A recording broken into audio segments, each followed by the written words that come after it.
계속해서 사도행전 17장, 오늘은 10절로 15절까지 보겠습니다.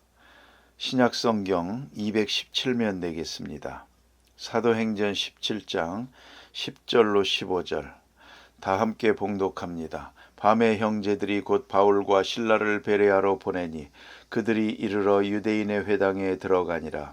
베레아에 있는 사람들은 데살로니가에 있는 사람들보다 더 너그러워서 간절한 마음으로 말씀을 받고 이것이 그러한가 하여 날마다 성경을 상고하므로 그 중에 믿는 사람이 많고 또 헬라의 귀부인과 남자가 적지 아니하나 데살로니가에 있는 유대인들은 바울이 하나님의 말씀을 베레아에서도 전하는 줄 알고 거기도 가서 무리를 움직여 소동하게 하거늘 형제들이 곧 바울을 내보내어 바다까지 가게 하되 실라와 디모데는 아직 거기 머물더라.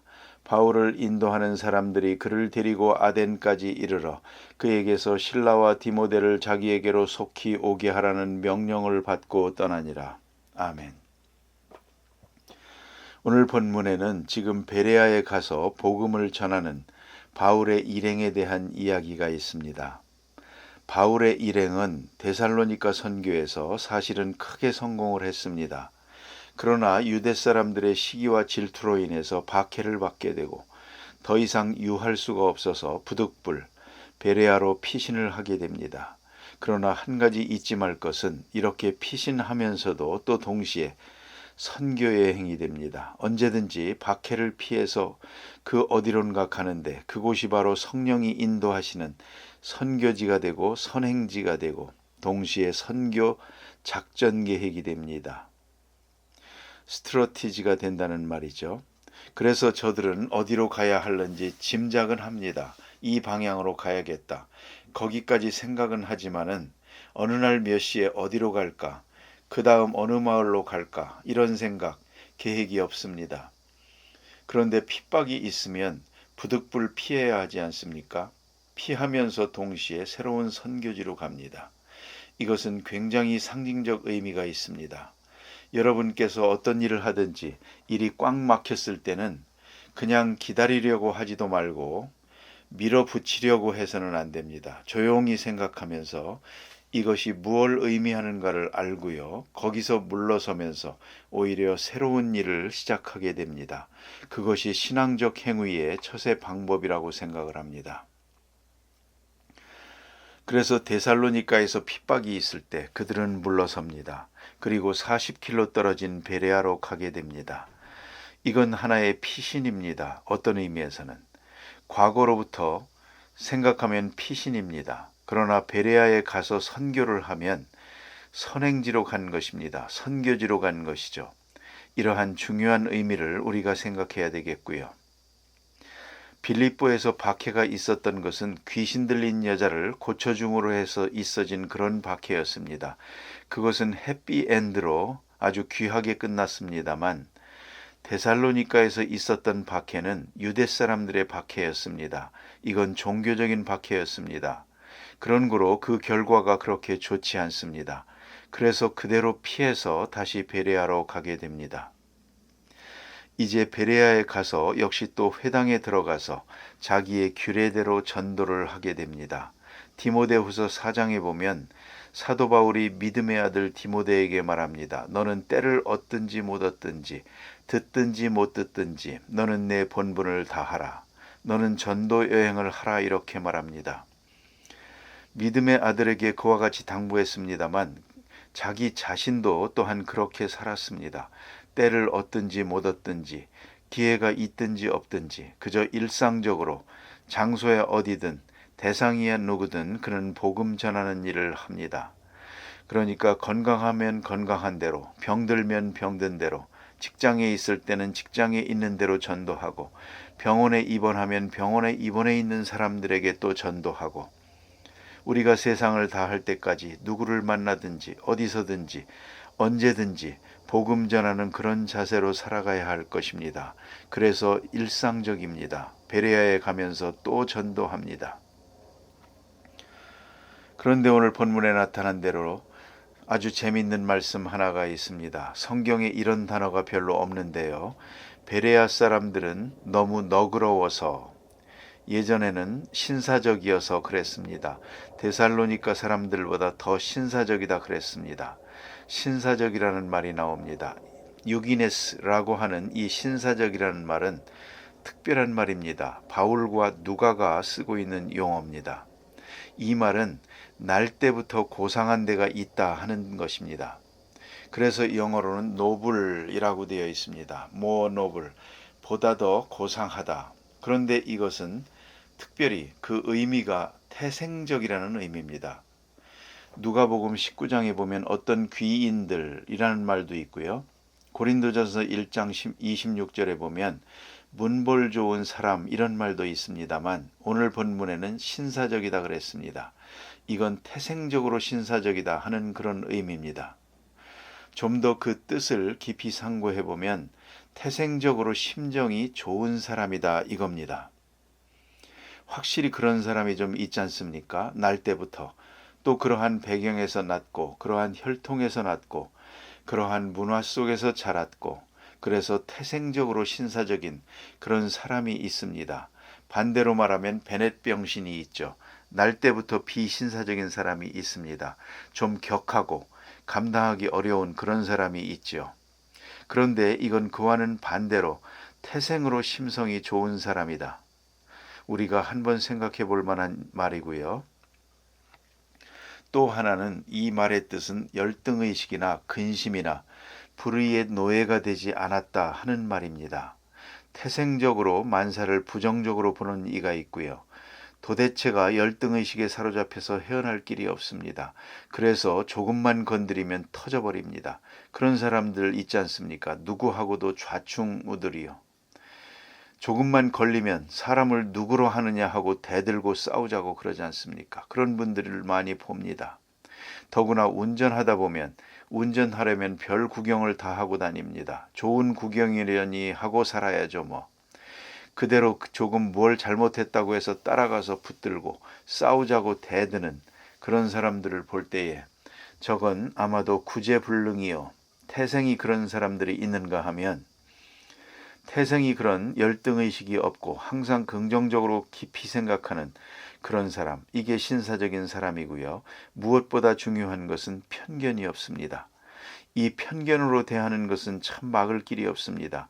마치 예수님께서 비유의 말씀을 하신 것처럼 가시밭과 같고 돌짝밭과 같은 마음이라면 이걸 어떻게 하겠습니까? 옥토가 되어야 합니다. 무슨 말이든지 편견 없이 순수하게 들을 수 있는 그런 마음을 가져야 되는데 이 순수성이 없으면 들리는 것도 없고 깨닫는 것도 없습니다. 또 깨닫는다 하더라도 제 나름대로 왜곡하게 된다 하는 말이고요. 또 한 가지는 어떤 강한 욕망에 사로잡혀서 새로운 이야기를 들을 수 없는 사람이 아니라는 겁니다. 마음이 열려 있다 하는 말입니다. 뭐 분한 마음, 한이 있다든가 억울한 일이 있다든가 뭐 이런 것으로 꽉 차 있으면 다른 새로운 말씀이 들리질 않습니다. 정말 그렇습니다. 어떤 때는 알아듣는 사람이 있는가 하면 몇 사람은 아예 못 듣습니다. 뭔가 속에 가득 차 있으니까 하나님의 말씀이 들어갈 수가 없죠. 그러나 신사적인 사람은 마음이 열려 있습니다. 그래서 잘 알아듣는 그런 사람이다 그 말입니다. 무엇보다 중요한 것은 신사적이다 하는 말은 이성적이라는 뜻입니다. 감정 주도적인 사람이 아니라는 것이죠. 감정 주도적이다. 또 하나는 즉흥적이 아니라는 것입니다. 신사적인 사람은 바로 이 점에서 약점이 있습니다. 즉흥적으로 느껴지면 바로 받았으면 좋겠는데 생각해 보겠습니다. 이렇게 되거든요. 조금 더 생각해 보고 하는 그런 침착함이 있지만 즉흥적인 데가 아닙니다. 바로 이 점에서 우리가 한번 짚고 넘어갈 필요가 있습니다. 우리 한국교회에는 학습교인이라는 게 있습니다. 요새 와서 그걸 없앴습니다마는 오랫동안 100년 동안이나 학습교인이라는 게 있었습니다. 저희 교회는 시작할 때부터 학습교인을 폐지했습니다. 그래서 바로 6개월이 지나면 교인으로 등록해주고 이렇게 해왔습니다만 아무리 생각해도 안 되겠다고 해서 총회에서도 그걸 폐지했죠. 그런데 왜 학습교인이 생겼을까? 우리가 예수 믿는다는 게 얼마나 중요한 일입니까? 깊이 생각하고 나 믿겠습니다. 이러면 얼마든지 하루 믿었든지 두 번 믿었든지 세례를 줄 수도 있고 받을 수도 있는데 우리가 그렇지를 못했습니다. 비교적 즉흥적으로 부흥회 같은 걸 하면서 예수 믿을 사람 손들라고 하면 번쩍 들고 나오고서는 그 다음 아무 생각 없이 이제 세례를 받게 되고 뒤에 다시 또 우상 섬기게 되고 이런 일이 생기니까 안 되겠다 해서 한국에 나왔던 선교사들이 학습 교인이라는 것을 만들었습니다. 일단 받아서 학습 문답을 하고 그 다음에 6개월 동안 생활을 하고 그 다음에 세례 문답을 하고 세례 주도록.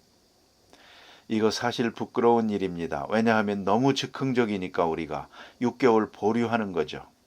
유예 기간을 두어서 생각 좀 하고 이게 왜 일이 됐겠나? 우리가 너무 즉흥적이었기 때문입니다. 이런 때는 신사적이지 못했죠.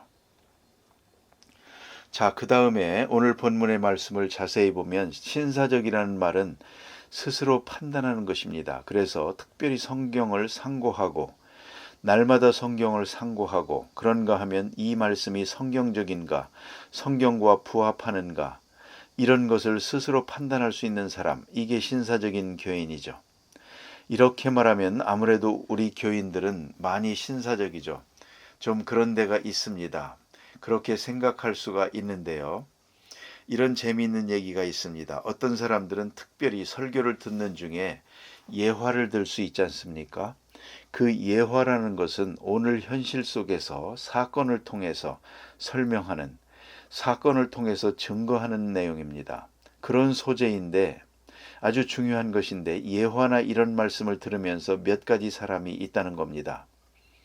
한마디도 남김없이 흘려보내는 모래시계 같은 사람이 있습니다. 듣기만 했지 남는 건 하나도 없습니다. 그 순간이고요. 모래시계 이렇게 비유했고요. 또 하나는 받을 듯 하나 원상태로 돌아갑니다. 듣는 것 같은데 안 듣고 당신은 뭘 깨닫는 것 같은데 또다시 원점으로 돌아가 버립니다. 이건 스폰지형입니다. 또 나쁜 것만, 좋은 말씀은 다 잊어버리고 꼭 나쁜 것만 듣는 체형이 있습니다. 마치 우리가 채를 치면 좋은 건 다 내려보내고 마지막에 나쁜 것만 걸치는 것처럼 말이죠. 그 체형이 있고요. 그런가 하면 좋은 것만 기억하는 정미기형이 있습니다. 이거를 정미기형이라 그럽니다. 우리가 쌀을 정미한다고 할 때에 쭉정이는 다 내보내고 정미만 남기지 않습니까? 그와 같이 우리가 하나님 말씀을 들으면서 좋은 말씀만 기억하는 그런 정미형이 있다 그랬습니다. 탈무드에 보면 지혜로운 사람은 모든 사람으로부터 듣는 사람이다. 그런 얘기가 있습니다만 탈무드에 다시 이런 말이 있습니다. 현자의 지혜로운 자의 7가지 특징이 있습니다. 그것이 뭐냐면 자기보다 현명한 사람이 있을 때는 침묵합니다. 왜냐하면 배워야 되니까. 자기보다 현명한 사람에 대해서 절대로 부정적으로 대하지 않고 가슴을 열고 조용히 듣는 그런 자세를 취하는 게 지혜로운 사람이고 남의 이야기에 끼어들지 않는 이게 지혜로운 사람이고요. 그 다음에 대답할 때는 절대 덤벙대지 않는다. 깊이 생각하고 정성스럽게 대답합니다.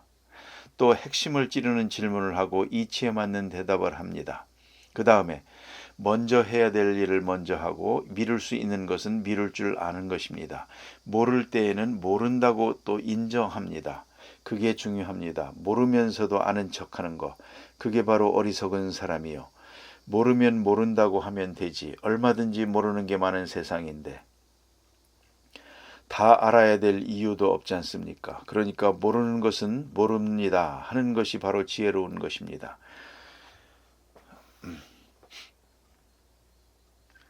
목사님이 한 40년 동안 학생들을 가르쳐 봅니다만 질문할 때가 있답니다. 그 질문이 아주 어려운 질문이 나올 때가 있죠. 그러면서도 그러면 나는 모르겠다고 그러면 또 짓궂은 학생은 그럽니다. 교수님 그것도 모르나요? 그야 너도 모르면 나도 모르지. 그러면 좀 생각해보고 다음 시간에 대답하마. 그리 대답합니다만 그건 아주 평범하고 쉬운 일이요. 하지만 모르는 걸 아는 척하다 보면 이건 크게 잘못됩니다. 그 다음 질문 나오면 완전히 펑크가 납니다. 그래서 모르는 것은 모른다. 그것이 지혜입니다. 다 알 수도 없고 또 다 알아야 될 이유도 없습니다. 모른다고 하면 되는 겁니다. 그 다음에 무엇보다도 중요한 것은 항상 진실을 먼저 앞세웁니다. 아는 건 알고 모르는 것은 모르고 할 수 있는 것은 할 수 있는 일이고 할 수 없는 것은 할 수 없는 겁니다. 이게 바로 지혜로운 사람의 지혜로운 자세다. 그렇게 말하고 있습니다. 특별히 오늘 성경 말씀에 보면 베레아 사람들은 신사적이다. 간절한 마음으로 말씀을 받았다. 간절한 마음으로 하는 말은 집중적으로 하는 말이고요. 무엇보다도 이것은 그 간절함이라는 것은 거기에 열정을 포함했습니다. 그냥 한 번 듣고 지나가는 게 아니요. 관심을 가지고 또 연구하고 날마다 연구하고 또 그 다음에 특별히 중요한 것은 성경을 상고하고 바울의 말을 믿지만 다시 성경을 상고해서 성경에 부합한가, 성경 말씀과 같은가, 성경 말씀 속에 있는 말씀인가, 성경을 생각했다. 대단히 중요한 말씀이죠. 그래서 우리가 이렇게 여러분 설교를 들을 때에 성경을 펴 들고 듣습니다. 어떤 말씀을 하든지 우리는 더구나 결론 부분에 가서 이 성경에 있던가, 성경 속에, 그리고 우리가 성경을 읽을 때는 이게 무슨 소리인지 잘 모릅니다. 하지만 설교 말씀 들어가면서 점점 안개가 걷히듯이 점점 분명해집니다. 그리고 설교 말씀의 가장 중요한 것은 성경 말씀에 바로 이 요절이 내게 주시는 말씀이다. 오늘 내게 주시는 응답이다 하고 받게 됩니다. 그것이 설교를 바로 듣는 자세입니다. 그래서 결국은 성경 말씀의 뜻을 내 것으로 소화하는 것이죠. 그겁니다.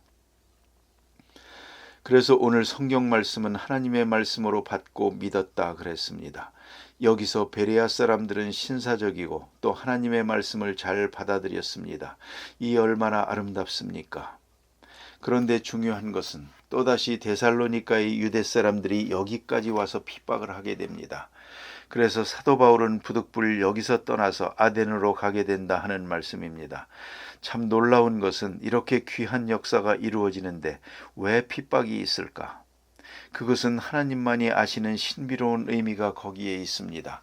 핍박을 통해서 놀라운 역사를 이루어가고 있었다는 것을 잊지 말아야 됩니다. 이것이 하나님의 복음 사역의 신비를 이해하는 길입니다.